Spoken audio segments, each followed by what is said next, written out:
eu quero entrar nesse tema para falar um pouquinho sobre propósito, sobre essa coisa da realização pessoal. Eu quero pensar um pouquinho sobre isso. Todo ser humano tem esse desejo de ser realizado, né? E realização pessoal faz referência a esse desenvolvimento total do potencial pessoal, tudo aquilo que a pessoa sonha, tudo aquilo que a pessoa almeja, né? Aquilo que tem ali queimando no íntimo dela, aquilo que ela mais deseja. Quando isso acontece, isso se realiza, a pessoa entra num lugar de muita satisfação. E você pode ver que a gente está numa construção, né, dos grupos pontes, uma coisa está muito conectada com a outra, né? O amor está conectado muito com aquilo que a gente pregou sobre, que é a questão da autoestima, com a questão da identidade e com a questão do propósito. Tudo uma coisa interligada à outra, uma coisa só, né? E eu quero pensar um pouquinho com você sobre isso. Se a gente entende que Deus é o nosso Criador e a gente crê nisso, e a gente acredita no que a palavra de Deus diz, a gente entende que Deus fez você, como a gente já ministrou anteriormente, de uma forma única. Olha para essa pessoa do seu lado, vê como ela é muito especial, ela é única, né? Não tem ninguém feio igual a ela, ou tão bonito igual a ela. Sim ou não? Sim, exatamente, meu irmão. Então assim, olha só, a gente olha para as pessoas e você vai ver assim, pode existir pessoas parecidas, mas não existem pessoas completamente iguais, existem pessoas parecidas, e às vezes até dentro do mesmo propósito, propósitos às vezes muito similares, semelhantes, mas nenhum é completamente idêntico ao outro. Por quê? Porque Deus nos criou de forma exclusiva. Deus criou você, sonhou com você nessa existência, e quando Ele sonhou com você, Ele sonhou com você, Ele quis que você viesse a essa existência, não para você gastar a sua vida de qualquer jeito. Mas quando Ele sonhou com você e Ele já te deu ao mesmo tempo, quando você nasceu, uma missão para você. E cabe a mim e você o quê? Descobrir qual que é essa missão. Eu já dei esse exemplo várias vezes, porque eu já falei tanto sobre propósito aqui, né? E o Espírito Santo precisa dar muita criatividade para a gente sempre ter coisa nova para falar, às vezes, do mesmo tema. Mas uma das coisas que eu sempre digo é, o engenheiro que construiu esse celular, o criador desse celular, ele fez esse celular para quê? Para que serve o celular, meu irmão? Para que serve? Mandar nudes? Não. Para que serve o celular? Fazer ligação, para a gente hoje em dia é um computador que você tem na mão, não é? Você faz tudo por ele, né? Agora você imagina que é o seguinte, eu preciso, sei lá, tirar um prego daqui, tem um prego ali, ó, fora ali, eu vou pegar o celular e vou martelar ali. Até que hoje em dia tem umas capinhas, né, que os caras colocam, já viu? Você põe uma capinha e você pode usar até com martelo, o negócio não quebra, os caras fazem isso. Duvido, né? Porque outro dia o cara pôs essa capinha, brincando, foi fazer e trincou lá o vidro do celular. Ou seja, esse celular não foi feito para funcionar como um martelo, mas como um celular. Mas sabe qual é o grande problema? O grande problema é que se você der vida para esse celular, imagina você está no lugar desse celular. Se você não desempenha o seu papel, que é ser um celular, e você desempenha o seu papel como martelo, o que está acontecendo com você? Você está se autodestruindo. Você está abusando de si mesmo. E o que está acontecendo muito nos dias de hoje é que a gente vê uma geração se arrebentando em todas as áreas. Emocionalmente, fisicamente, a pessoa está se destruindo. Por quê? Porque ela ainda não entendeu qual a sua identidade e, consequentemente, ela também não entendeu qual o seu propósito de vida. Existem propósitos comuns, né? Mas existem propósitos específicos e você precisa correr atrás e buscar, né? Qual é o seu? Você precisa querer saber e buscar de Deus qual é o meu propósito. Então, minha pergunta para você é essa: qual é o seu propósito? Você já sabe? Olha para o teu irmão aí, pergunta isso para ele: qual é o seu propósito de vida? Não, pessoal, sem brincadeira, vocês estão muito mortos hoje. Fala assim: qual é o seu propósito, meu irmão? Qual é o seu destino? Para que você foi criado? Você não foi criado só para comer lata de leite condensado em casa, você não foi criado só para encher a barriga de pipoca, ir no cinema, você não... Vou falar um negócio, é uma vida muito medíocre, acordar de manhã, só falar assim, sabe, acorda, trabalha, estuda, volta, dorme, vai para a igreja. Não, Deus te fez para algo muito maior do que isso. E a gente precisa descobrir qual é essa história. E eu vou dizer algo para você.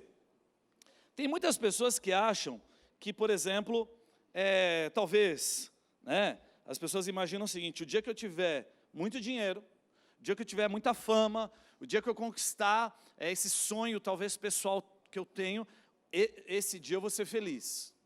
O dia que eu começar a namorar, eu vou ser feliz.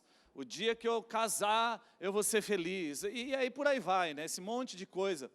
E as pessoas não percebem, se elas olharem para o lado um pouco, elas vão ver que tem pessoas que começaram a namorar e que talvez não ficaram tão felizes quanto elas imaginavam que iam ficar.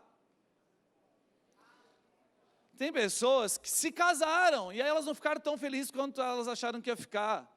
Elas compraram casa, carro e tudo mais. Gente, é um negócio incrível. Eu já me relacionei com muitas pessoas de vários níveis sociais. Eu tenho relacionamento com pessoas assim, de um nível social altíssimo. Pessoas riquíssimas. Eu tenho relacionamento com pessoas assim, que conhecem, que são casados. O cara casou com uma grande modelo, com uma mulher linda. Todo mundo olhava assim, do estereótipo, né, do aspecto físico, falava, não, eu queria casar com uma mulher dessa. Aí o cara ganhou muito dinheiro também, e o cara, tudo que o dinheiro pode comprar, o cara tem. E ainda assim, existe um vazio dentro das pessoas. Eu já contei isso para vocês aqui. Uma vez eu estava dentro de uma reunião de negócio, e aí no meio da reunião, eu já estava numa fase assim, onde eu ia trabalhar, e eu sabia que aquilo não era mais meu lugar. Eu continuava trabalhando, claro, eu precisava do sustento, eu precisava, né, dos negócios, e vou dizer, eu ganhava bem, eu tinha tudo que eu queria. E aí eu estava entrando por uma linha onde Deus estava pedindo para eu abandonar essas coisas dos negócios, largar tudo isso, entrar num lugar de renúncia para agora viver exclusivamente sendo um pastor. E eu me lembro que eu estava nessa fase de transição, então eu entrava nas reuniões de negócio, e quando eu entrava na reunião de negócio, o cara começava a falar de negócio, e daqui a pouco o Espírito Santo começava a dar uma palavra de conhecimento do cara, da vida do cara. Eu falei, Espírito Santo, não, eu estou falando de negócio aqui, eu não quero falar desse assunto. Não, mas a família do cara está sofrendo, ele está com um problema com a mulher dele, fala com ele, fala assim, gente, mas eu vou ser pastor na reunião de negócio, o que eu estou fazendo aqui? Aqui não é meu lugar. Daqui a pouco eu chegava e falava assim, cara, você tem um problema com a sua esposa? Você acredita nisso? Eu sou cristão, Deus fala comigo, você sabia disso? E aí o cara falou, cara, estou. E aí eu começava a ministrar, de repente a reunião que era de negócio, tinha acabado tudo, já tinha acabado a reunião de negócio, não tinha mais nada de negócio, os caras já estavam assim quebrantados, e a gente ministrando na vida deles e tudo mais. Até que chegou uma hora que meu cunhado, o Eric, que era meu sócio, chegou e falou assim, Eric, ele falou assim, Marcos, você não vem nas reuniões, deixa que só eu venho, porque senão a gente não faz negócio, a gente só ministra na vida deles. Então a gente precisa das duas coisas. E, gente, eu comecei a entender por quê, porque aquilo que vai queimando em você, quando você tem relacionamento com Deus, vai empurrando você para o teu propósito. Então a gente precisa mergulhar nisso. Por exemplo, a gente está falando muito nos grupos Pontes, o grupo Pontes dessa semana vai falar um pouquinho sobre isso. Tem um exemplo, que é o Michael Phelps. O Michael Phelps, o maior medalhista olímpico da história, 28 medalhas, sendo 23 de ouro. Um cara muito rico. Um cara com esse tanto de medalha de ouro, tem que ser um cara muito famoso, um cara reconhecido, mas nos Estados Unidos, então, isso tem muito valor, um atleta desse, o cara ganhou muito dinheiro. Só que você sabe o que aconteceu com ele? Era um cara que não tinha alegria e satisfação. Ele mesmo disse o seguinte, eu era como um trem desgovernado. Ele começou a entrar nas drogas depois. Ele chegou a ser internado, ele chegou a atropelar uma pessoa, ele bêbado, e a vida dele começou a mergulhar assim, foi de mal a pior. Por quê? Porque de alguma forma, mesmo conquistando tudo que talvez todo mundo gostaria de conquistar, ele ainda estava como uma pessoa que estava apalpando, buscando, tateando aquilo para satisfazer a vida dele. Até que chegou um outro atleta, que já aposentado, cristão, se aproxima dele e fala, Michael, é o seguinte, entregou para ele um livro que chama Uma Vida com Propósito. É um livro, um best-seller, né? Do Rick Warren, e aí ele começa a ler esse livro, gente, ele começa a mergulhar nesse livro. O livro não vai falar do seu propósito específico, mas vai falar desse chamado geral para a gente. Nós fomos chamados para adorar o Senhor, nós fomos chamados para servir a Deus, nós fomos chamados para esse relacionamento com Deus. E ele começa a mergulhar e entender isso. Cara, ele sai desse fundo do poço, ele vai para a última Olimpíada dele depois, ele ganha a medalha de ouro, ele rompe lá os recordes mais uma vez, mas agora ele está estável, ele está com a sua família equilibrada. É incrível o que aconteceu com ele. Por quê? Porque é um cara que descobriu para aquilo que foi criado, ele entendeu isso. Então, o que você está fazendo aqui nessa terra?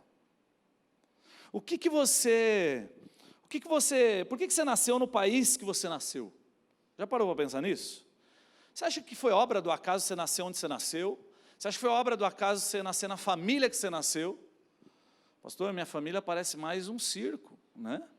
Até mulher de barba tem. Então, assim, o negócio lá é feio, né? Então, assim, saiba o seguinte, Deus tem um propósito para a sua vida. Você nasceu onde você nasceu, no bairro onde você nasceu, se você está no bairro onde você mora, na faculdade ou no colégio onde você estuda, no trabalho onde você está, tudo isso tem um propósito, tem um porquê você está lá. E a gente precisa entender isso. Eu queria ler com vocês Mateus 16, 13 a 19. Mateus 16, 13 a 19. Quantos estão felizes aqui? Porque às vezes eu estou pregando para vocês, hoje é um desses dias que eu prego e de vez em quando dou uma olhada assim para trás. Porque eu falei, rapaz, será que tem algum caixão aqui, eu não estou sabendo, eu vim para um velório, eu não sei se a mensagem tem que mudar, né? Mas assim, olha para o irmão do seu lado, dá um sorriso para ele assim, se alegra. Eu vou falar um pouquinho sobre isso mais para frente, dá um sorriso para ele. Nossa, não, que sorriso. Dá um sorriso aí, meu irmão. Fala para ele assim, você está feliz hoje na casa de Deus? Seja sincero, fala, não, hoje eu não estou. Estou meio desanimadão, pode falar. Deus vai te pegar, meu irmão. Pega na mão da pessoa do seu lado, vamos fazer uma oração agora. Pega na mão dele. Senhor Deus, em nome de Jesus, nós cremos, Senhor Deus, no Teu mover nessa noite. Nós cremos, Senhor Deus, que quando nós estamos, a Tua palavra diz, quando estão 2 ou mais reunidos em Seu nome, existe a Tua presença. A Tua presença também está conosco quando nós estamos sozinhos no nosso quarto. Mas eu entendo, Pai, que a Tua palavra, quando diz que há 2 ou mais, é que existe manifestação da Tua presença, então existe glória, Senhor. Então o que eu clamo ao Senhor é pela Tua glória, derrama a Tua glória sobre nós aqui, Senhor. Eu creio, Senhor Deus, nessa noite que tudo aquilo que está aprisionando cada coração, tudo aquilo que ainda tem gerado desânimo, desconforto, esse senso de falta de propósito, vai ser hoje quebrado em nome de Jesus. Senhor Deus, nós declaramos agora o Teu reino nesse lugar. Nós declaramos agora, Senhor Deus, a Tua soberania. Nós declaramos agora, Senhor Deus, a Tua intervenção, a Tua interferência sobre cada uma dessas vidas. Nós declaramos, Senhor Deus, que cada coração, que cada ouvido aqui estará atento agora para a Tua palavra, Senhor Deus, e o Teu Espírito vai vir com os seus rios de água viva, inundando esses corações. Em nome de Jesus, nós quebramos agora toda fortaleza maligna que tenta destruir, toda fortaleza maligna que tenta, quando a palavra flui daqui e alcança o coração, a pessoa olha para essa palavra e diz, não é para mim. Nós agora cancelamos esse pensamento, essa estrutura de pensamento em nome de Jesus, Senhor. Declaramos corações férteis aqui, em nome de Jesus. Amém. Mateus 16, 13 a 19. Dá uma olhada para a pessoa do seu lado depois dessa oração, vê se a mão dela está torcendo, é demônio, continua orando aí por ela, tá bom? Porque eu sempre digo isso, quando a mão torce para dentro, você já sabe, é demônio. Quando torce para fora é o Espírito Santo, né? Ou homossexualidade, não sei, mas assim, eu só estou falando essas coisas porque hoje não está transmitindo ao vivo, então você se prepara, né? O Thomas falou assim para mim, não está transmitindo ao vivo hoje, tá? Eu falei, aleluia, então depois eles vão editar. Vamos lá, Mateus 16, 13 a 19. Chegando Jesus à região de Cesareia de Filipe, só um parênteses, onde era Cesareia de Filipe? Cara, pensa num lugar terrível, tinha um lugar lá que era Porta do Inferno mesmo, o nome do lugar era Porta do Inferno, era como se fosse uma gruta, né, algo cavado assim, dentro, e chamava Porta do Inferno, e lá existiam as prostitutas cultuais, existiam cultos a demônios, era um negócio terrível. E Jesus estava lá com seus discípulos, né? Então ele está nesse lugar. Ele diz assim, Jesus estava ali na região de Cesareia de Filipe, E naquele lugar ele pergunta aos seus discípulos: quem os homens dizem que o Filho do Homem é?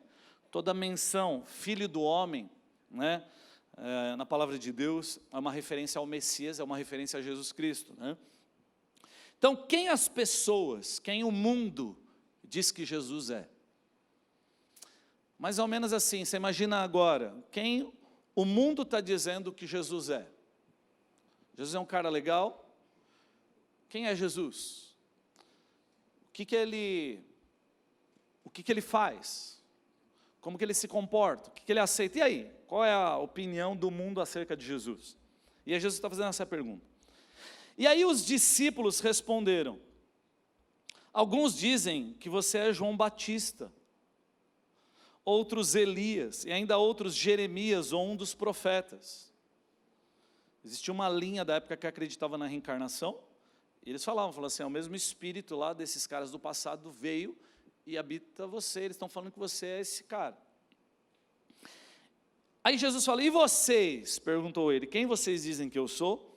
Simão Pedro respondeu: tu és o Cristo, filho do Deus vivo. Respondeu Jesus: feliz é você, Simão, filho de Jonas, porque isto não lhe foi revelado por carne ou sangue, mas por meu Pai que está nos céus. Eu lhe digo que você é Pedro, e sobre esta pedra edificarei a minha igreja, e as portas do Hades, as portas do inferno não poderão vencê-la.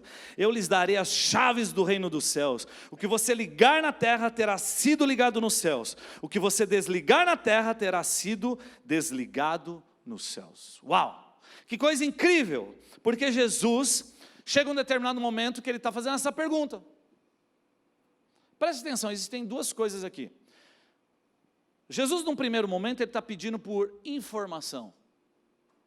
Ele está falando assim: o que as pessoas dizem ao meu respeito? Qual é a informação que as pessoas dizem? As pessoas dizem que você é João Batista, Elias, Jeremias, um dos profetas, enfim. Tá, mas eu cansei de informação. Agora eu quero revelação. Qual é a revelação? E quando ele está falando de revelação, ele está se dirigindo aos discípulos. Ele fala assim: já que eu quero revelação, eu quero que vocês digam quem eu sou. Preste atenção nisso, porque isso é muito importante, porque eu quero dizer algo para vocês. Você não pode basear a sua vida naquilo que o mundo diz a respeito de Jesus Cristo. Você não pode basear a tua revelação acerca de Cristo baseado na experiência do teu irmão aí do lado. Você não pode dizer algo a respeito de Cristo só porque você ouviu o pastor falar acerca de Jesus. Mas você tem que dizer algo de Jesus que foi revelado para você, por causa de um relacionamento de intimidade que você tem com Jesus. Quer dizer que o que eu estou falando de Jesus aqui é uma mentira? Não!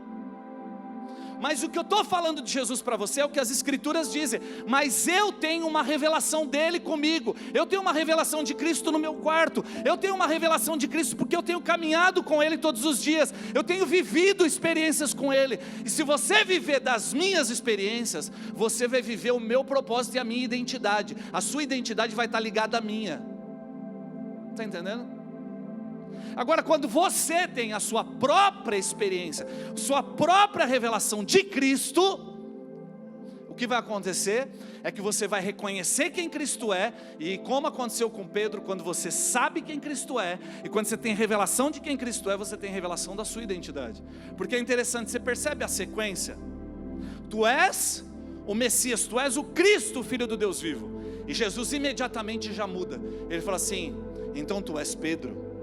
E aí ele já fala do propósito na sequência, ele já fala da identidade e já fala: e sobre esta pedra edificarei a minha igreja. Eu já estou dizendo para você o que você vai fazer, porque a tua identidade e o seu propósito caminham juntos. O que está acontecendo nos dias de hoje? Existe uma geração vivendo de YouTube, existe uma geração vivendo de conferências. Eu não estou dizendo que isso é errado, meu irmão. A gente tem que continuar mesmo nesse mover de Deus e fazendo isso. Mas se isso você não leva para dentro do seu quarto, se o melhor das suas lágrimas você não entrega para Jesus, se o melhor do seu sorriso você não entrega para Jesus no seu tempo secreto, eu quero dizer para você, você vai entrar numa crise de identidade. você vai se estourar, você vai fazer um monte de coisa no reino de Deus, e às vezes você está fazendo coisas boas para Deus, mas as coisas que você está fazendo não tem nada a ver com a revelação de Cristo. As coisas que você está fazendo é porque você tem uma revelação de Cristo, porque você caminha comigo, então você tem a minha revelação de Cristo, não a sua. E quando você tem a minha revelação, e você quer entrar no seu propósito sem revelação de Jesus, você vai se estourar. Por isso que tem tanta gente no meio cristão, às vezes liderando pessoas, fazendo muita coisa, mas completamente esgotado, arrebentado, sofrendo, não entendeu ainda qual é o seu propósito. Talvez o seu propósito seja exatamente o que você está fazendo hoje, mas é pesado demais, é um fardo quando você não tem revelação de Cristo, do amor de Deus. Porque quando você tem, eu vou falar isso de novo, quando você tem revelação de Cristo, você tem revelação de quem você é. Sem identidade, você não vai chegar a lugar nenhum. Quantos estão entendendo isso? Agora preste atenção, porque quando Pedro, ele diz assim, tu és Cristo, o Filho do Deus vivo, Jesus Cristo fala algo para você, fala assim, feliz é você, Simão, filho de Jonas. Olha o que ele está falando. O que significa Simão? Muitos de vocês já sabem, mas para quem não sabe eu vou dizer assim, o nome Simão, o significado do nome Simão, quer dizer um caniço, agitado pelo vento, alguém inconstante. E se você conhece a história de Pedro, você sabe do que eu estou falando, ele era um cara inconstante. Quando você olha para a vida de Pedro, cara, logo depois de ele fazer declarações incríveis como essa, Jesus já olha para ele e fala assim, aparta-te de mim, Satanás. Ou seja, parece que a vida de Pedro era meio rotativa, está entendendo? Uma hora Deus está lá dentro, uma hora é o demônio que está lá dentro, uma hora é Deus que está lá dentro, uma hora é o demônio que está lá dentro, eu não sei, o cara é meio inconstante. O cara é o tipo do cara que anda sobre as águas, mas depois afunda. Ele é o cara que fala de perdão, mas depois ele corta a orelha do soldado. Está entendendo? Um cara, ele é um bipolar espiritual. Você conhece alguém assim? Não? Sim ou não? Fala assim. Se você está rindo, provavelmente você está rindo de você, né? Então assim, Simão, Jesus está falando assim, Simão, filho de Jonas, ou seja, você sabe que você é inconstante, e eu também sei que você é inconstante, porque você é o Simão, filho de Jonas. Mas agora que você disse quem eu sou, você teve revelação, eu quero dizer agora quem você é no céu. Eu quero dizer quem você é antes da criação do mundo. Antes do mundo ser criado, meu pai já dizia a respeito de você, você é Pedro, e Pedro significa pedra, significa rocha, algo inabalável. Então o que Deus está falando para ele é assim, o que Jesus está falando para ele é assim, você para a sociedade, você para você mesmo é Simão, você é alguém inconstante, você é alguém volátil, mas para o céu você é Pedro, e sobre esta pedra, agora eu vou dizer para você o seu propósito, sobre esta pedra edificarei a minha igreja, sobre esta pedra as portas do Hades não poderão vencê-la, eu lhes darei as chaves do reino dos céus, o que você ligar na terra terá sido ligado nos céus, o que você desligar na terra terá sido desligado nos céus. Que coisa incrível! Preste atenção nisso, Jesus não te chama por aquilo que você é, mas por aquilo que você está se tornando. Jesus ele não te chama por aquilo que você é, ele te vê da perspectiva de quem Deus te criou para ser. Cara, é incrível, porque quando você lê o livro de Efésios, uma vez o pastor Pedro Estrela falando para os líderes, ele entrou com isso com mais profundidade, mas assim, quando você olha a Bíblia, interessante porque Deus, ele olha para um cara medroso igual Gideão, e ele sabe o que ele fala de Gideão? Guerreiro corajoso. Cara, de verdade, o cara estava lá escondido, morrendo de medo. O cara, ele estava num lugar improvável ali, de repente aparece um anjo para o cara, e o anjo, enviado por Deus, fala assim, guerreiro corajoso. Está entendendo como Deus faz? Deus ele não olha você a partir da ótica daquilo que você está vivendo hoje, do seu pecado, das suas mazelas, mas Ele olha você da perspectiva daquilo que você foi criado para ser. Ele olha você a partir da perspectiva da identidade do céu que você tem, a partir do propósito que Ele te criou para ser. Em Efésios é incrível isso, porque em Efésios, por exemplo, o cara caiu na mentira, ele não chama o cara de mentiroso. Ele fala assim: você como um filho de Deus não deveria mentir, é diferente. Você aponta para ele, a partir da identidade dele, o destino dele. Por isso que você não pode duvidar. Jesus é aquele que encontra ouro dentro de você. Nem você vê qualidades em você, Jesus Cristo vê qualidades dentro de você. Você sabe que eu me lembro que eu era pequeno na igreja, eu tinha 9 anos de idade. As irmãs da igreja já chegavam para mim, sabe aquelas irmãs do coque? Elas já chegavam para mim e falavam assim: você vai ser pastor. E eu falava assim, no meu coração, eu não desrespeitava as irmãs, eu falava assim: está amarrado, em nome de Jesus. Eu falava assim, você carrega, você carrega a Bíblia como um pastor. E pastor tem jeito de carregar a Bíblia. Se fosse hoje o jeito de carregar o iPad, sei lá o que é, mas assim, mas é porque, sabe o que acontece? Elas já estavam vendo algo no reino do Espírito em mim que nem eu via. Você já parou para pensar, já parou para ver isso? É uma coisa interessante, porque eu tinha vergonha de falar em público. Por exemplo, eu era o cara que, quando eu tive que falar em público na igreja, as primeiras 20 vezes, era diarreia assim, direto, um dia antes, 2 dias antes, mano, era terrível, era muito difícil para mim. Só que eu tive um pai meio durão, né, para algumas coisas. Meu pai, ele sempre me levou a ser resiliente. Então ele falou assim: você vai enfrentar todos os seus medos. Então o que acontece? Eu sentia aquilo, mas eu nunca dizia não. Então eu fui rompendo com essas coisas. E é interessante porque eu sempre tive essa vergonha, e aí Deus começou a trabalhar em mim quando eu era criança. Mas o meu grande desenvolvimento, antes de eu chegar a ministrar, por exemplo, num púlpito como eu estou ministrando aqui, ou talvez em conferências como eu já fui e vou, eu comecei ministrando lá em Guarulhos, numa obra social que a gente tem, que a gente chama lá o Coliseu, que é voltado para a área do esporte, para os mendigos, só mendigos, mais de 100 mendigos assim, que a gente servia um almoço. Eu comecei ali o meu ministério, foi ali que eu comecei a ministrar.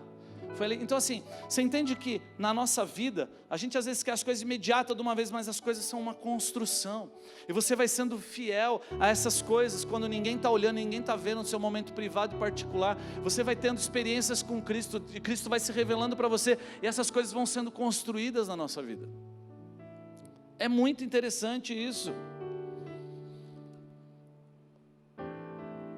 Agora eu quero fazer algumas perguntas bem rápidas para você. Eu não vou detalhar, tá? Mas assim, algumas perguntas até para você te ajudar nessa questão do teu propósito. Olha só, no que Deus te consolou, no que Deus te curou e te libertou, provavelmente isso aponta para o seu propósito. É a área que Deus quer que você console as pessoas, que você trabalhe na vida das pessoas. Por exemplo, se você teve um problema de rejeição, um problema na área da paternidade, provavelmente essa área é a área onde Deus vai trabalhar você para tocar a vida de outras pessoas. Se você foi um viciado em drogas e liberto em Cristo Jesus, provavelmente essa área também vai levar você a trabalhar na vida de outros, vai apontar para isso, porque a palavra de Deus diz em 2 Coríntios, olha só, 2 Coríntios capítulo 1, versículo 3 e 4, diz assim: bendito seja o Deus e Pai de nosso Senhor Jesus Cristo, Pai das misericórdias e Deus de toda consolação. Fala isso comigo, consolação. Que nos consola em todas as nossas tribulações. Para quê? Para que com a consolação que recebemos, possamos consolar o que estão passando por tribulações. Olha o que ele está dizendo. Eu sou consolado e com a consolação que eu recebo, eu consolo também. Então assim, uma das coisas que você vai entender dentro do seu propósito é, por exemplo, algo muito forte dentro da minha vida, sendo um pastor, é a ministração e é o cuidado, é a paternidade. Eu sempre carreguei muito essa marca dentro do meu ministério, a questão da paternidade. Por quê? Porque essa foi uma área muito sensível na minha vida. foi uma hora onde Deus me curou e me consolou. Então Deus usa isso para eu poder tocar a vida de outros. Por exemplo, quando as pessoas estão sofrendo, às vezes a perda de um parente, alguém que morreu. Eu perdi meu irmão, muito novo. Isso foi uma dor muito forte na minha família. Por exemplo, meus pais perderam um filho. Então quando tem alguém que perdeu um filho, por exemplo, ou perdeu um familiar, nós lá, na nossa família, meu pai, minha mãe, eu, minha irmã, nós podemos chegar diante das outras pessoas e nós vamos consolar as pessoas porque nós recebemos essa consolação. Quantos estão entendendo isso? Você está entendendo o que Deus está te falando? Outra coisa, segunda coisa, em que coisas você é bom? Pastor, eu não sou bom em nada. Não, de verdade. Tem alguma coisa que você, quando você coloca a mão, você faz bem, porque a palavra de Deus diz que Deus derramou sobre nós dons espirituais, que Deus derramou sobre nós talentos. Existem talentos que Deus te deu. Então para de subestimar aquilo que Deus tem dito ao seu respeito. Sai desse lugar de autocomiseração, de que você é coitadinho, de que você não consegue fazer. Eu já disse isso outras vezes. Isso é uma posição muito egoísta, porque você está preocupado só com o que você não consegue fazer. Você não está se importando com aquilo que as pessoas podem te ajudar e com aquilo que Deus quer que você faça. Então comece a olhar dentro dessa outra perspectiva. Outra coisa, o que as pessoas ao seu redor reconhecem em você? Como eu disse, desde pequeno as pessoas já diziam para mim que eu ia ser um pastor. Apesar de eu negar isso durante muito tempo, chegou uma hora que não teve jeito. Deus veio e me pegou. E quando você descobre isso, o que acontece? Você começa a dar foco, você começa a se preparar, se concentrar naquilo. O que as pessoas olham para você e elas veem em você que elas reconhecem hoje em você? Pergunta para a pessoa aí do seu lado, fala assim: o que você reconhece em mim? Não precisa responder, porque de repente você vai se sentir ofendido, né? Mas fala assim: o que você reconhece em mim?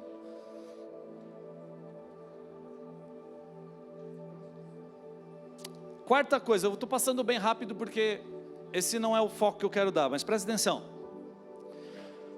Quarta coisa, qual é a paixão dentro do seu coração? O que dentro do seu coração assim queima, hein? O que está sempre na sua mente? O que, por exemplo, momentos informais, momentos talvez despretensiosos, o que você sempre está falando? O que você sempre está conversando? O que está dentro do seu coração? Por exemplo, meu filho, o Eric ele fala de futebol de manhã, de tarde, de noite. Quando eu entro no quarto dele, ele está sonhando futebol. É impressionante, ele dorme às vezes de chuteira. Então presta atenção, mano, ele é um negócio, ele só fala de futebol. Por exemplo, ele tem que acordar de manhã, para eu acordar ele de manhã para ir para a escola, é terrível. Mas se ele tiver um jogo, eu nem ponho o relógio para despertar, ele acorda sozinho. É um fenômeno, sei lá, um milagre que acontece dentro dele. Por quê? Porque aquilo é o que ele tem paixão. Foi interessante porque eu muito preocupado com essa questão, né? Eu não anulo o sonho dele de maneira alguma. Eu acredito muito no que ele quer, no que ele gosta. Ele quer ser jogador de futebol, como talvez a maior parte dos rapazes, né, já quiseram. Mas é interessante que uns pastores vieram e reforçaram isso sem nem saber dessa história dele. Eu falei: gente, será que vai ser isso mesmo? Né? Mas eu falo sempre para ele, eu falei assim: ó, não aposta tudo num cesto só, né? Você precisa estudar também, você tem outras responsabilidades, você precisa se desenvolver e tal. Então esse é um combinado lá em casa, mas eu acredito no sonho que está fluindo dentro do coração dele. E uma das coisas que eu sempre pergunto para ele é: por que você quer ser jogador de futebol? Óbvio que ele ainda é muito novo, tem a questão da fama, tem a questão, né, de ver que é uma pessoa bem sucedida, rica, porque a gente sempre olha só os ícones, né? Mas assim, mas independente disso, a gente sempre tenta ministrar para ele, para que ele seja um agente do reino de Deus, mesmo se Deus levar ele por esse caminho. Mas isso é o que queima lá, por exemplo, no coração dele. Mas no seu coração, o que queima? O que sempre está na sua boca? Por exemplo, das meninas, vocês estão sempre falando de cabeleireira, é isso? De fazer unha, de rapazes, não? Sim ou não? Algumas aí estão meio assim: pastor, quem te revelou não foi carne ou sangue, mas foi o Pai que está nos céus, né? Então assim, o que inunda o seu coração? Aí, pastor, então quer dizer que tudo que inunda o meu coração aponta para o meu propósito?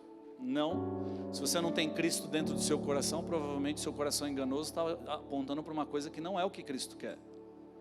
Mas se Cristo habita a sua vida, existe algo fervendo dentro do seu coração, você precisa dar atenção para isso. E uma quinta coisa é qual a insatisfação que está dentro do seu coração. Normalmente coisas que você fica indignado, isso aponta para o seu propósito. Por exemplo, se você é indignado com a corrupção do país, com essas coisas, provavelmente Deus quer te direcionar para isso. Sei lá, você vai ser um procurador, um juiz, um político, para fazer diferente. Eu não sei o que é. Mas essa questão da insatisfação é muito forte. Por exemplo, na África, existia um grupo, né, de cristãos, eles estavam entregando alimentos para uma multidão lá na África, né, muitos anos atrás, pessoas passando fome na África, e de repente, um menininho que estava na fila, todo mundo, né, indo para lá, morrendo de fome, um menininho cai no meio da fila assim, cai. Esse cara que era um americano missionário, ele vai até esse menino, e quando ele pega esse menino, ele vê que esse menino está sem respirar, e ele pega esse menino, ele tenta reanimar o menino, mas o que aconteceu foi que o menino morreu de fome, na fila, ele não conseguiu chegar no lugar. Quando aquele homem, aquele americano olha para aquilo gera o que nele? Uma indignação. Ele fala, isso aqui nunca mais vai acontecer. Aonde eu colocar os meus pés, isso nunca mais vai acontecer. O que ele faz? Ele volta para os Estados Unidos, ele começa a movimentar tudo, ele começa a movimentar pessoas, ele começa a sentar com empresários, e lá nasce uma das maiores ONGs, se não a maior ONG nessa área, não só na África, mas no mundo, que é a visão mundial. Fruto de uma insatisfação. O que é que mexe com você? O que é que gera insatisfação dentro de você? Esse é um ponto muito importante. Agora preste atenção. Esses são algumas perguntas que eu fiz para te ajudar. Mas uma coisa que eu queria que você entendesse é, voltando um pouquinho lá no início daquilo que a gente falou, sem você ter uma revelação de Cristo Jesus, sem você ter relacionamento com Cristo Jesus, sem você mergulhar nesse lugar de intimidade com Jesus Cristo, provavelmente o que vai acontecer é que você vai viver essa vida de forma medíocre. Você pode ser muito intenso e intensa na força do seu braço, você pode até receber alguns elogios das pessoas, mas você não vai viver plenitude daquilo que Deus tem para você, que Ele desenhou você para ser. Porque para viver aquilo que você tem, você precisa ouvir do próprio Deus que te criou. Para você desempenhar um papel nessa terra para a qual Ele te criou, você precisa ter comunhão com Ele, ouvir dEle, você precisa ter momentos com Ele, pessoal, particulares, experiências, revelação de que Ele é o Cristo. Você precisa não só entregar a sua vida, se batizar, mas você precisa crescer nesse processo de conhecimento de quem Cristo é. E quando você mergulha nesse lugar, e quanto mais você conhece de Cristo, mais você conhece de quem você é. Quanto mais você conhece de Cristo, mais você é lapidado no seu caráter, mais Deus vai te formando e transformando e moldando você ao modelo original a qual Ele criou você para ser. E aí você vai estar pronto para viver as grandes coisas que Deus tem para a sua vida. Em Cristo Jesus só em Cristo Jesus nós vamos ter plenitude de alegria. Como eu disse, o Michael Phelps, ele conseguiu muita coisa e muito sucesso, mas era um cara triste. Preste atenção nisso. Você está aqui nessa noite, eu quero que isso entre no seu coração. Deus, quando você está com Cristo, mesmo que talvez as coisas ainda não estão muito claras acerca do seu futuro, mas você tem tanta satisfação nele, porque o seu propósito e o meu propósito prioritário, nós fomos chamados prioritariamente para nos relacionarmos com Deus, para adorarmos a Deus, para termos relacionamento de intimidade com Ele. Prioritariamente nós somos chamados para isso. Se isso não está acontecendo na minha vida e na sua vida, sabe o que acontece? Nós vivemos assim, em constância. Nós somos cristãos abatidos, tristes. Pastor, você está falando que o crente não pode andar triste? Eu não estou dizendo que não existem momentos de tristeza, não existe momentos de ansiedade. Mas é interessante porque a Bíblia, ela nunca vai dizer assim para você, não se entristeça. Sabia? A Bíblia nunca vai dizer para você assim, não fique ansioso. A Bíblia diz assim, não andeis ansiosos. O que é andar ansioso? O que é andar triste? É eu estar triste hoje, é eu estar triste amanhã, é eu estar triste depois de amanhã, é eu estar triste e ansioso depois de amanhã. Sabe o que Deus está falando? O problema não é você sentir as coisas, as suas emoções serem tocadas hoje. O problema é que às vezes, fruto da falta de entendimento daquilo que você foi chamado para fazer, de quem você é, isso é algo frequente na sua vida. E eu não estou dizendo que isso é um pecado na sua vida, não é isso que eu estou dizendo. Você precisa buscar ajuda, sabe por quê? Porque muitas vezes na nossa vida a gente andou de forma tão desequilibrada, que agora para a gente buscar ajuda e buscar solução, nós precisamos de ajuda médica.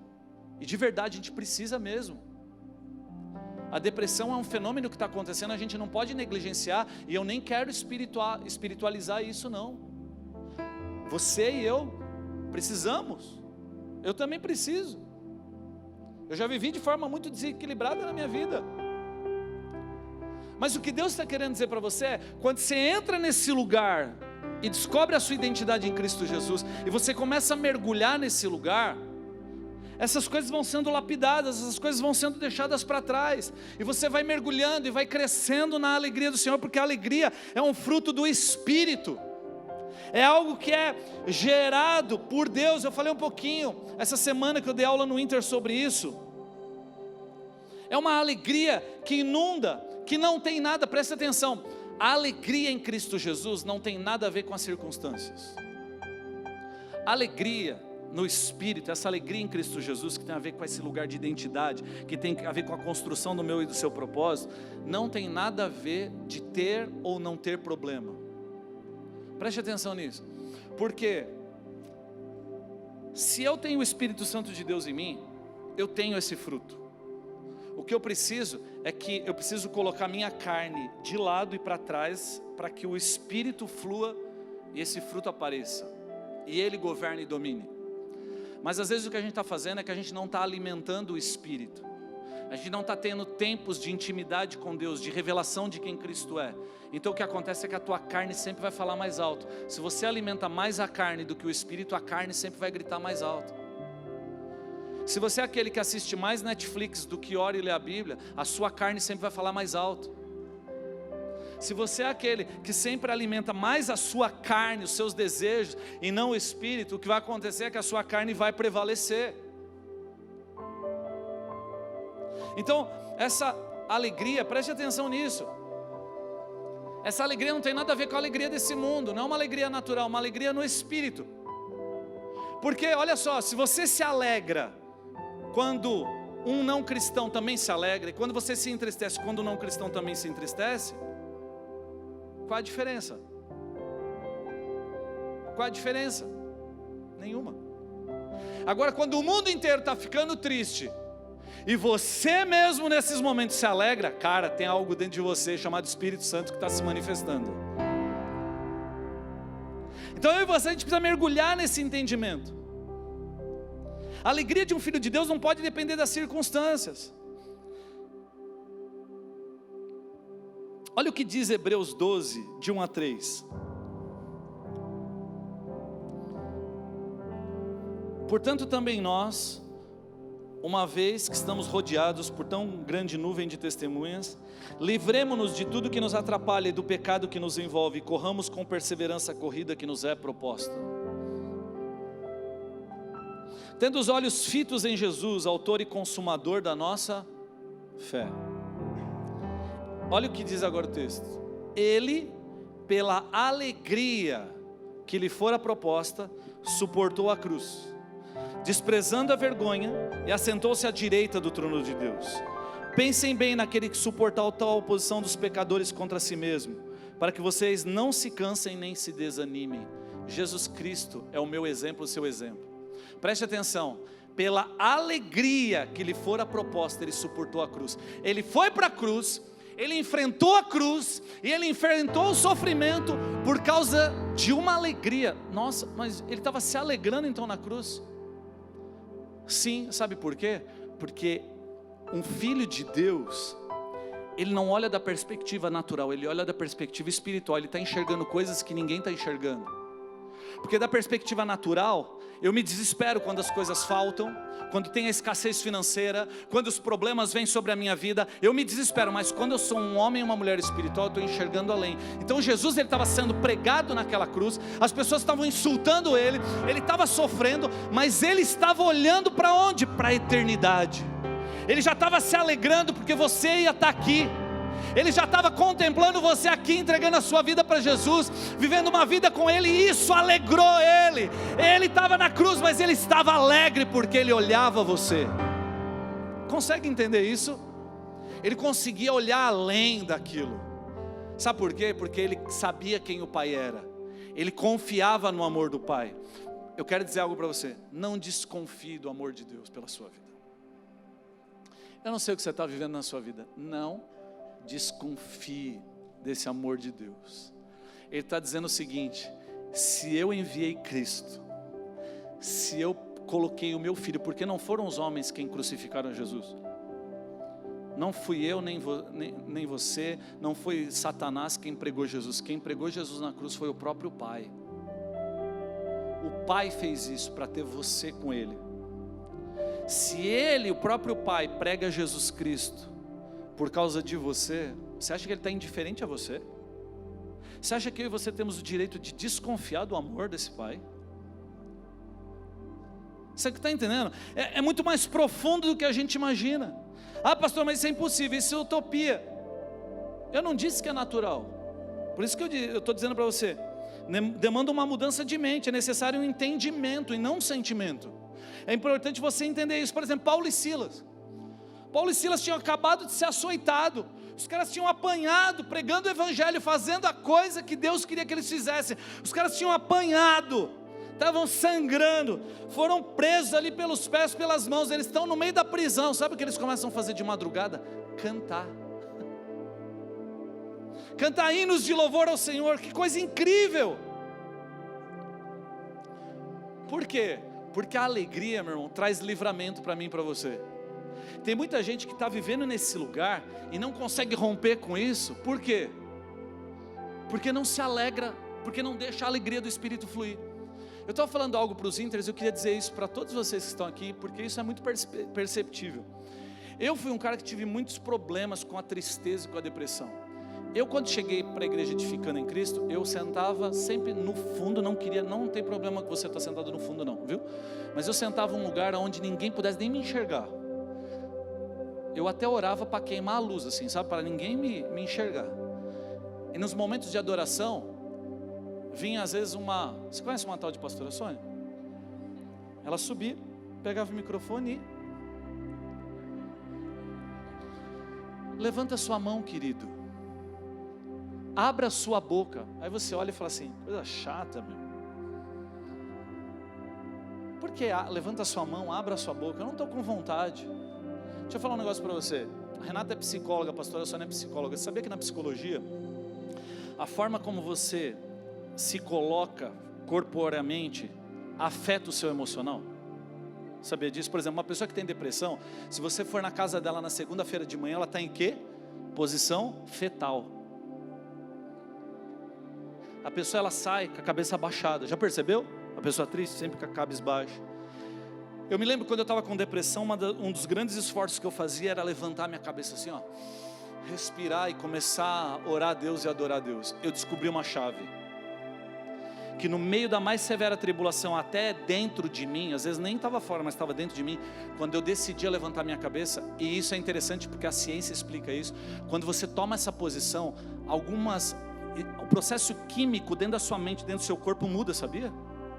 Quando você ergue a cabeça, quando você levanta as suas mãos, porque aquilo parece que é uma carga, e você faz isso, mexe com você, inclusive fisicamente, altera quimicamente algumas coisas dentro de você. Aí o que acontece é, Deus está falando isso para você, levanta a sua mão, mesmo quando você não tem motivos para fazer isso. Paulo e Silas não tinham motivos, da perspectiva natural, mas eles confiavam em Deus. Então quando você levanta as suas mãos, E quando você começa a verbalizar e abrir os seus lábios e cantar, sabe o que acontece? A presença de Deus, a glória de Deus, o Espírito Santo vem sobre o lugar. E quantas vezes eu estava ali me derramando na presença de Deus, e de manhã, no meu tempo particular, eu levantava minhas mãos e começava a abrir os meus lábios, e de repente a alegria do Senhor, que é a minha força, começava a invadir o meu espírito, começava a invadir a minha alma, e eu conseguia ter força para mais um dia. Olha o que diz, por exemplo, lá em Efésios 5, 18 a 20, diz assim: não vos embriagueis com vinho, que a contenda não é no vinho que você vai encontrar alegria, mas enchei-vos do Espírito, fazendo o quê? Como que você vai se encher do Espírito? Fala para mim, meu irmão, o que diz o versículo? Como que você se enche do Espírito? Falando, cantando, ou seja, abrindo os lábios, levantando as suas mãos. Você não tem motivo para fazer isso, mas quando você fala, o Espírito Santo vem e enche você. Por isso que muitas vezes você vai ver o ministro de louvor e o pastor, a pastora, enfim, quem estiver aqui, pedindo para você ter algumas reações, porque a gente sabe no que isso vai resultar. A gente ama você, a gente quer a tua cura, a gente quer você entrando nesse lugar do propósito de Deus, conhecendo mais de quem Ele é. Não desconfie de quem Deus é. Então quando você não tem motivos, erga suas mãos, começa a glorificar Ele. Quantos estão entendendo isso? Eu não terminei minha palavra, mas você vai ficar em pé agora. Não, fica sentado, porque você levantou muito devagar, senta aí. Você vai ficar em pé agora. Aleluia, glória a Deus, amém. Queria ter um exército desse. Erga suas mãos agora. Feche seus olhos. É legal quando a gente prega, né? Que todo mundo obedece depois, né? Sabe por quê? Porque você precisa ter entendimento do que você faz. Começa agora a agradecer a Deus por coisas simples da sua vida. Comece a encher esse lugar de adoração. Enquanto o Ricardinho vai ministrando no piano, comece a agradecer. Enche esse lugar de adoração. Comece a glorificar Deus por quem Ele é. Você não tem motivos para fazer isso, mas hoje o Espírito Santo de Deus está aqui. Enchei-vos do Espírito falando. Enchei-vos do Espírito cantando cânticos espirituais. Talvez você já sofreu abusos na sua vida. Talvez você foi rejeitado por pessoas na sua vida. Talvez foi seu próprio pai, sua própria mãe que fez isso com você. Mas hoje o Pai Celestial está dizendo para você: eu não te deixei sozinho. Eu quero você. Eu quero entrar na sua vida. Eu quero mergulhar. Eu quero que você entenda o que é alegria, o que é paz no Espírito. Encha esse lugar de adoração. Encha, encha, encha. Erga a sua voz. Sim, Senhor. Sim, Senhor, nós chamamos. Comece a elogiar o Senhor. Senhor Deus, nós cremos no Teu amor naquela cruz. Eu sei que o Senhor não nos abandonou. A Tua palavra diz que o Senhor não nos deixaria sozinhos. A Tua palavra diz que o Senhor estaria conosco até a consumação dos séculos. Os céus podem passar, tudo pode passar, mas a Tua palavra jamais passaria. E a Tua palavra diz que nós somos filhos amados do Senhor. Pode uma mãe se esquecer do filho que ainda mama, eu jamais me esquecerei de você. Eu tenho o seu nome gravado na palma das minhas mãos. Eu amo você, eu me importo com você, eu me importo com a sua família. Eu sei os planos que eu tenho para você, planos de te fazer prosperar, uma esperança, um futuro para você. Eu não desisti de você. Você é como um bebê nos meus braços. Eu jamais me esqueço de você. Aleluia. Você pode aplaudir ao Senhor. Aleluia. Pode se assentar. Eu não sei se você conhece a história, por exemplo, de Ruth e Boaz. Ruth perdeu o marido, ficou viúva. A cunhada dela perdeu o marido também. Ou seja, os dois irmãos morreram. E elas nem envenenaram os caras. Não tinha seguro de vida, nada. Elas não queriam que os caras morressem, os caras morreram. Aí fica as duas com a sogra. Elas estão passando fome onde elas estão vivendo. Elas saem do lugar onde elas estão vivendo e vão para um outro lugar morar em busca de uma vida melhor. Na cultura de Israel, os homens que eram agricultores, que tinham lá suas fazendas, Existia uma cultura de que aquilo que eles iam colhendo do que eles plantavam, as coisas que eles não conseguiam pegar, que às vezes caíam, eles não podiam pegar de volta. Por quê? Porque as pessoas pobres vinham e aquilo era para os pobres, para que os pobres tivessem o que pegar e comer. E Ruth começa a fazer o quê? Ruth não fica lamentando em casa, Ruth não fica chorando. O que Ruth faz? Ruth vai para esses campos de lavoura buscar comida, e ela está lá, pegando migalhas e grãos. Mas sabe o que acontece? Uma mulher, que ao invés de ficar num lugar de tristeza e autocomiseração, ela vai e se esforça e faz a parte dela. Deus passa os olhos ali sobre a terra e encontra Ruth.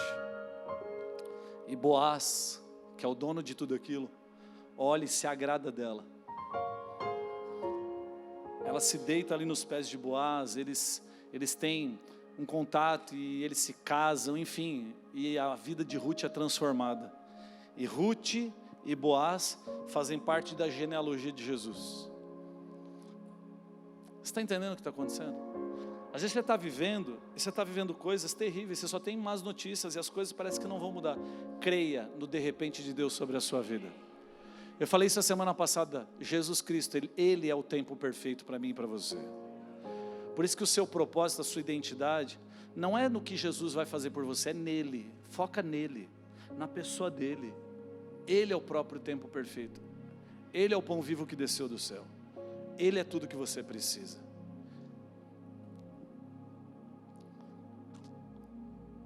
É interessante porque Pedro, vou pedir o pessoal do louvor vir à frente. Pedro é esse cara tão inconstante, que ele chega a um ponto onde ele fala assim para Jesus, Jesus fala assim, olha, eu vou precisar ser entregue na mão dos homens, eu vou precisar morrer, eu vou ser crucificado, todos vocês vão me abandonar. E Pedro levanta e fala assim, eu jamais te abandonarei, mesmo que eu precise morrer, eu vou morrer pelo Senhor. E presta atenção, Jesus não repreendeu ele assim, essa imagem que eu quero que você tenha quebrado na sua mente. Jesus não chegou para ele e falou assim, você não sabe o que você está falando. Não foi isso. Ele virou em amor assim para Pedro. Imagina isso, ele chegando em amor para Pedro e falou, Pedro, deixa eu dizer algo para você, porque Jesus Cristo verbalizando o que ele verbalizou para Pedro, tudo fez sentido no futuro. Então ele virou para Pedro e falou assim, Pedro, você está dizendo que me ama, que vai morrer por mim, mas antes que o galo cante ainda, nós vamos atravessar essa madrugada, e antes que amanheça, antes que o galo cante, você já vai ter me negado 3 vezes. Entre aspas assim, você é Simão, uma hora você diz que morre por mim, mas outra hora você diz que me nega. E quantas vezes isso acontece nas nossas vidas? Às vezes a gente está aqui na igreja, a gente levanta as nossas mãos em adoração a Deus, a gente canta hinos e cânticos às vezes tão profundos, declarações tão fortes. Ah, pastor, quer dizer que eu não posso mais fazer essas declarações? Não, você deve fazer essas declarações. Sabe por quê? Porque quando você faz essa declaração, você já está declarando e profetizando o seu futuro em Cristo Jesus. Porque é importante você entender que Pedro sim negou Jesus, mas a história dele não terminou aí. Ele nega Jesus, mas depois a história dele não termina aí. Ele é restabelecido por Jesus, e um dia ele morre exatamente como ele disse para Jesus que ia morrer por amor a Jesus. Mas às vezes eu e você, nós negamos a Cristo no nosso dia a dia, através de diversas situações. E por causa de não entrar nesse lugar de inconstância, esse lugar de ser Simão, a gente não busca Deus, a gente não encontra a nossa identidade, porque a gente também não conhece mais de quem Ele é, não busca isso, e a gente também está fora do nosso propósito. Mas o que Deus quer fazer com você aqui nessa noite, é que Deus quer hoje, não é que Ele vai resolver tudo nessa noite, mas nessa noite eu tenho essa convicção que no Espírito algo está sendo assim, está despertando. Existe uma centelha divina acontecendo dentro de você assim, para você a partir de hoje começar a viver algo novo com Cristo. O Vitão veio compartilhar uma coisa que testificou ali no meu coração, e quando o Juninho e a Luísa subiram, eles falaram muito da mesma coisa. Existe rios de água viva brotando, existe um vinho novo brotando no nosso meio. Por isso que eu digo, chegou o tempo do vinho novo na sua vida. Vinho novo fala de alegria, vinho novo fala de um novo tempo sobre a minha vida e sobre a sua vida. E é interessante porque Pedro, Jesus Cristo morreu, já ressuscitou, mas ele está tão desanimado que ele volta a pescar. No capítulo 21 a gente vê isso. Ele volta a pescar, ele volta a fazer o que ele fazia no início. Jesus chamou ele não mais ser pescador de peixe, mas ser pescador de homens. Jesus Cristo deu para ele um novo nome, deu para ele um propósito, mas ele quis abrir mão do propósito para voltar a fazer o que ele fazia. Por quê? Por causa do desânimo, por causa da angústia, por causa dessa inconstância dele. E o que ele faz? Ele vai para um barco, e ele começa ali a tentar pegar alguma coisa, mas a palavra de Deus diz que eles estão ali tentando pescar. Jesus aparece na praia para eles, eles estão lá no barco, e eles não tinham pego nada, porque Jesus pergunta assim para eles: filhos, vocês têm algo para comer? 21 versículo 5, eles responderam que não, e ele disse: lancem a rede do lado direito do barco e vocês encontrarão. Preste atenção, eles lançaram a rede e não conseguiam recolher a rede, tal era a grande quantidade de peixes. Você consegue entender isso? Eu já preguei sobre isso uma vez, é incrível, meu irmão. Porque Pedro estava ali, porque ele estava desanimado, ele estava fora do propósito para o qual ele foi criado. Ele voltou a pescar, mas o que ele queria de verdade não era peixe. Mesmo ele tendo sucesso, porque Jesus Cristo deu sucesso para ele, sim ou não? Jesus Cristo deu sucesso para ele, deu os peixes que ele queria. Mas quando Jesus Cristo deu os peixes que ele queria, que ele olha aquela multidão de peixe, João chega para ele e fala assim: Pedro, é o Senhor, é Jesus que está lá na praia falando. Simão Pedro, ouvindo dizer isso, o que ele fez? Ele se atira no mar. Enquanto todos os outros discípulos estão puxando a rede aqui, Pedro está aqui olhando para Jesus.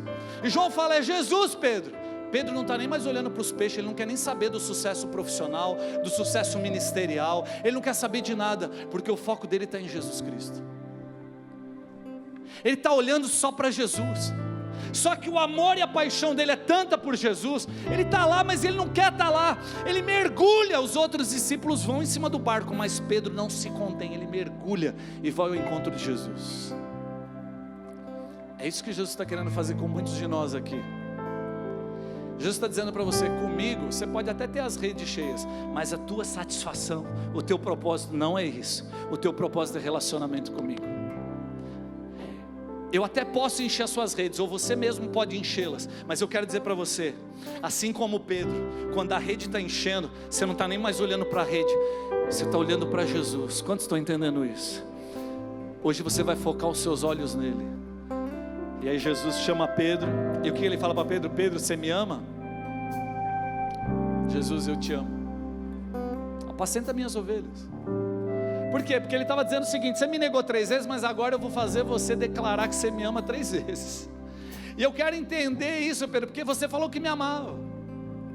E ele entende essa história de Pedro, porque ele chega no final do capítulo 21 ali, e ele fala assim: cuide das minhas ovelhas, no versículo 17. No versículo 18 ele diz assim: digo-lhe a verdade, quando você era mais jovem, vestia-se e ia para onde queria, mas quando for velho, estenderá as mãos e a outra pessoa o vestirá e o levará para onde você não deseja ir.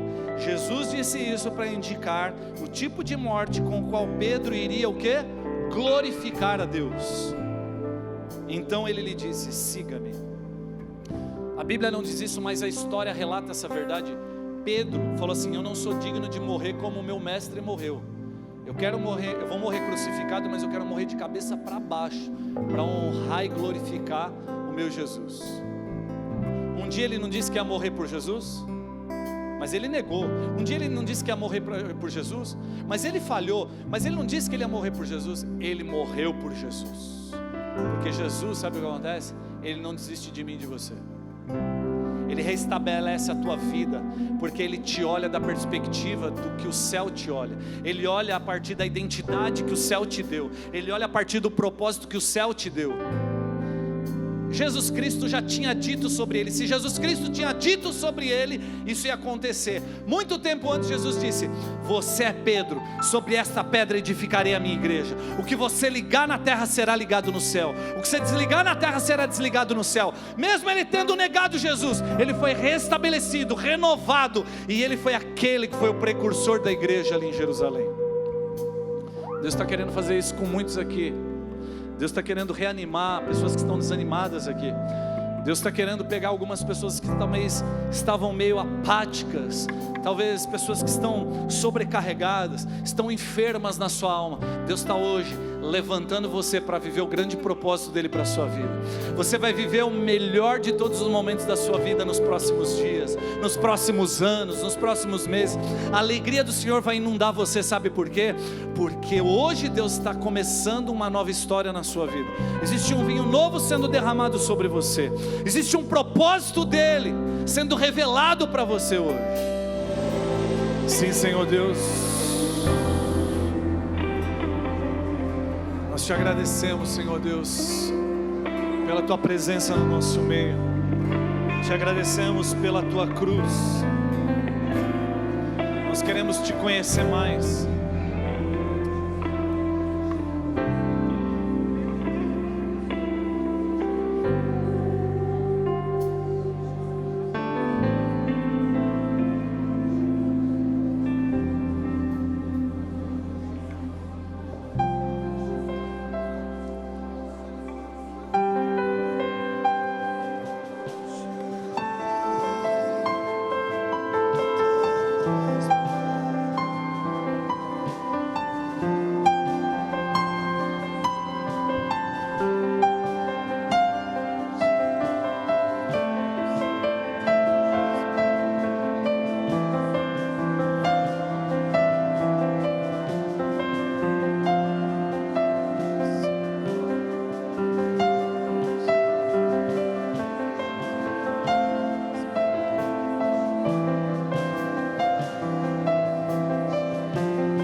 Enche-nos. Onde a luz entra, as trevas têm que sair. Onde a vida entra, a morte tem que sair. Enche-nos, Espírito do vivo Deus. Começa a ocupar todos os espaços. Começa a ocupar a nossa mente, o nosso coração.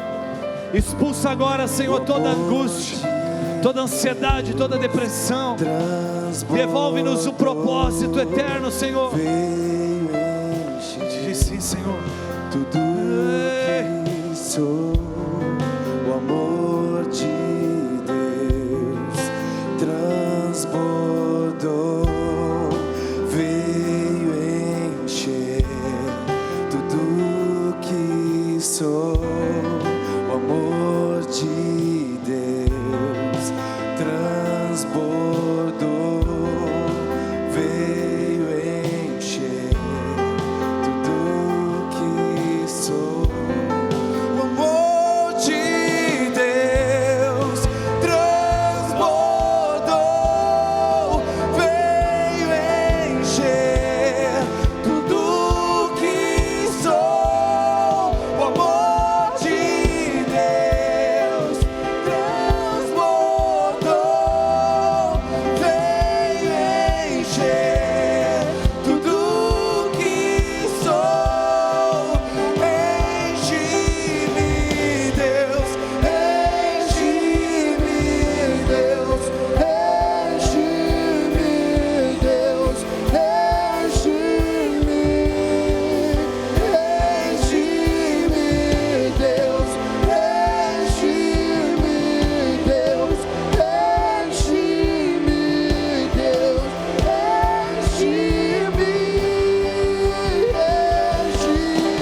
corações que estavam, Senhor Deus, desanimados, alguns que estavam a ponto de desistir. Nós cremos, Senhor Deus, que hoje nós estamos sendo renovados da nossa identidade, no nosso chamado, no nosso propósito em Ti, Senhor. Nós vamos entrar e vamos mergulhar mais fundo. Nós declaramos, Senhor Deus, as portas do inferno não vão prevalecer contra a igreja. Nós tomamos posse da nossa identidade. Aquilo que nós ligamos aqui, o Senhor liga nos céus. Nós declaramos a cidade de São Paulo, nós tomamos de novo os céus, nós tomamos as chaves. No reino do Espírito nós avançamos. Nós profetizamos um tempo de colheita nessa casa, no meio dos jovens, um tempo de avivamento, um tempo onde as células vão se mover cada vez mais fortes, multiplicando, amando o perdido. Senhor Deus, nós vamos crescer em compaixão, em empatia pelo perdido. Nós declaramos, Senhor Deus, esse tempo novo, vinho novo sobre as nossas vidas. Abra suas mãos. Nós declaramos, Senhor Deus, sobre cada pessoa nesse lugar, esse tempo novo, esse tempo de avivamento, Senhor, pessoal, que vai alcançar todas as esferas da sociedade onde eles vivem.